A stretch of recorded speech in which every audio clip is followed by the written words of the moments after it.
Hi, Billy here from Monster Lake Ranch, where the fish are big and the West is wild. Today's lesson learned on the ranch: living life on the other side of the dirt. My mother died, the ranch owner said. I looked into his eyes and knew the pain he felt. I, too, had lost my mother, and only those of us who have experienced that kind of loss understands that type of pain.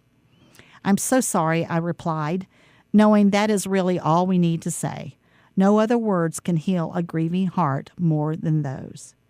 He played his role well, stating, she was ready to go. She lived a good life. She knew where she was going, and all those other statements we make as we try to make light of the hole that has just erupted in our soul.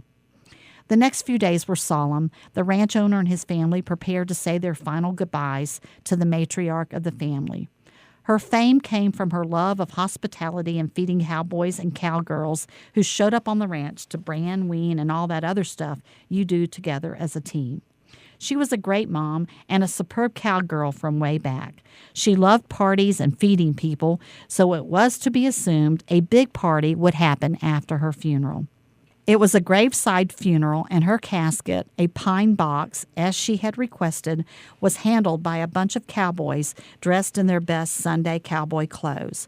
They carried that special cowgirl to her final resting place, a family cemetery on their ranch. The minister said a few words, and the ranch owner's daughter attempted to sing Amazing Grace over her grandmother's casket, and the tears flowed out of love for this special woman. The casket was lowered into the dirt, and family members took a flower and stood above and threw the flower on top of her pine box. It was a simple country funeral, and it was beautiful. A toast to the special cowgirl was said by the ranch owner, and he threw a shot glass on top of her casket.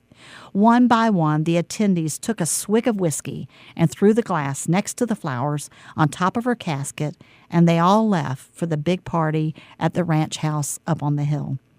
I stood back and watched, feeling a little bit as if I didn't belong there, and thanking God he allowed me to witness such a neat funeral. The ranch owner was the last to leave. He was the oldest child of the cowgirl who was now at rest, and then he told me, I dug my mom's grave yesterday. The last 4 feet were rock solid, just like my mom. I was shocked. I thought that only happened in the movies, and being a city girl, it would never happen where I came from. The ranch owner looked down at his mother's pine box and turned and walked towards the party that was happening in honor of her. As the ranch owner walked away, I followed behind him, and my respect for this man grew with each step he took. And as my respect grew, I knew the lessons I had learned today were this. 1. What happens on the ranch is not just in the movies. It's real. It's life.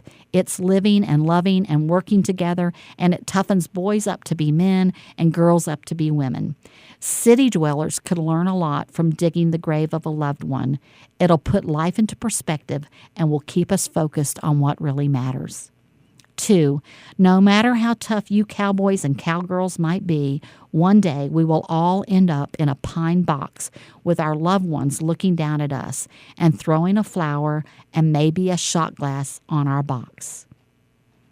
A pile of dirt will then cover us up forever, and life will go on for those still living above the dirt. Knowing that, it's probably a good time to reflect on what you want others to say about you and how you made them feel. Maybe today is a good day to reflect on who you are as a person in this world. 3, is there anyone you love so much that you would dig their final resting place yourself? If so, don't wait for that moment to show your love. Do it today while they are still on this side of the earth, and toast them for all the good they have done in your life. This is Billy, signing off for now from Monster Lake Ranch, and hurrying to call her family to let them know she loves them, and reminding our listeners that ranch life is still the best way to learn how to live in the city and how to run a business. God bless you, and God bless America.